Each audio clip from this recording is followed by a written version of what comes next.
You cannot place something on nothing and expect to get something. If you want to go to equity, the law says you must come to equity with clean hands. Now, if you want to stand on the basis on the theory and the doctrine of zoning, like we do in the party, is zoned and micro-zoned. Now, if you are running away from zoning and you are running away from micro-zoning, then you will be jittery about zoning. Now, if you are scared about zoning, then you assume that you have the ability to muzzle everything out when it comes to a very plain label ground. Now, the first place we shot ourselves on the leg was we ran away from what the Constitution had instructed us to do, which was the zoning. Now, since we ran away from it, again, we then should have prepared and cover all the angles where any forms of anger would have emanated from the process of it. We didn't do that. But that, again, is not what the present situation is. So whether zoning or zoning, PDP had gone way beyond that zoning issue. We have a candidate, we have a vice presidential candidate, they are campaigning. All I feel that needs to be done is the leadership of the party and the organs of the party to see reasons why they must sit and have all conversation with us not having one governor leaving us. In 2014, a build-up to 2015, PDP were losing governors to a formation of groups that finally ended up to become the APC. Now, so an opposition that wants to take over power from a positioned government should win members and not lose members. And so that is my concern, that is my worries. So I feel that we are opposition as it stands. We should have learned from how power was taken away from us. And in the bid to wanting to take power from this present government that have exhibited all definition of failure, there are no parameters or indicators that you place on the table that this present administration has scored anything above 40. The only thing you can give credit to this administration to is the fact that the president signed the Electoral Act into law. And that is one of those legacies I think he will be taking home. And the other thing we feel he will want to take home, if he so desires to want to take a legacy home to himself too, is to ensure that there is free, fair, and transparent election that will not have any interference from an instituted government, just like the one that brought him into government. It was an opposition government that brought him into government. It's not transition from party to party. It's transition from one political party to another political party, as much as it's democracy. The faith is what people are actually questioning. It's the undermining of what the true Nigerian society reflects. The true Nigerian society as it is and as it then was is that you say, let us have a balanced home. If you have a father, you cannot have another father, you have a mother. That is what it is. If you have a father, you have a mother.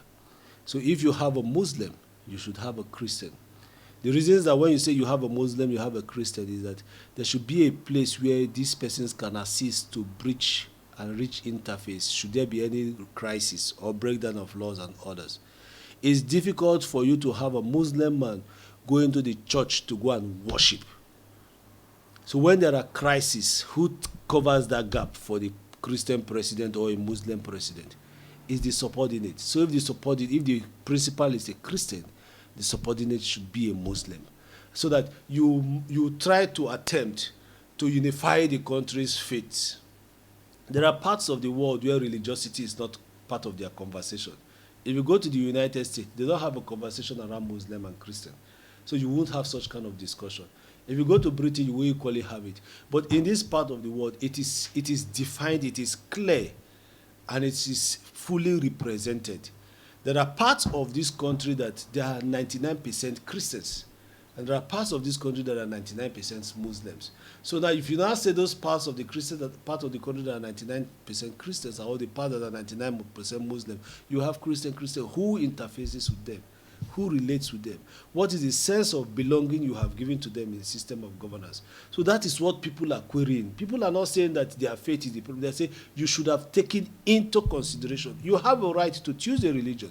As much as you have a right to choose a religion, the other set of persons equally have a right to decide to worship freely where they are worshiping. So when you are coming to the table of justice, in that temple you must come with the other person.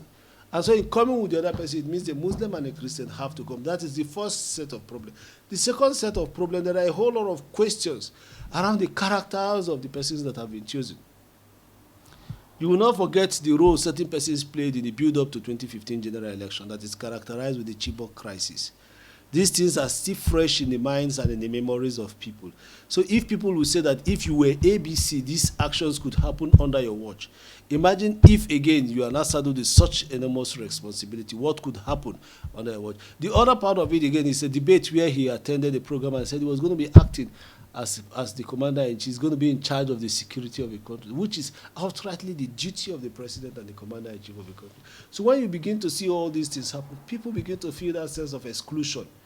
And one of the things that usually leads to uprising, where you see they say we are marginalized, there's an uprising. You hear our brothers in the southeast complain that they are being marginalized. That is what has given back to a reason to wanting to seek secession and the rest. It's exclusion. So when a larger population of people feels that they are being excluded, and again, but it's politics. So I'm sure our brothers in the north may have not played theirs well and had so much expectation, probably would not have put themselves together and put their house together and have shot themselves on the leg. This is where we are. But Nigerians now, it is their turn to decide and to say, okay, we have to correct this thing so that we don't set this thing as a precedent. And the only way they can correct is on the ballot.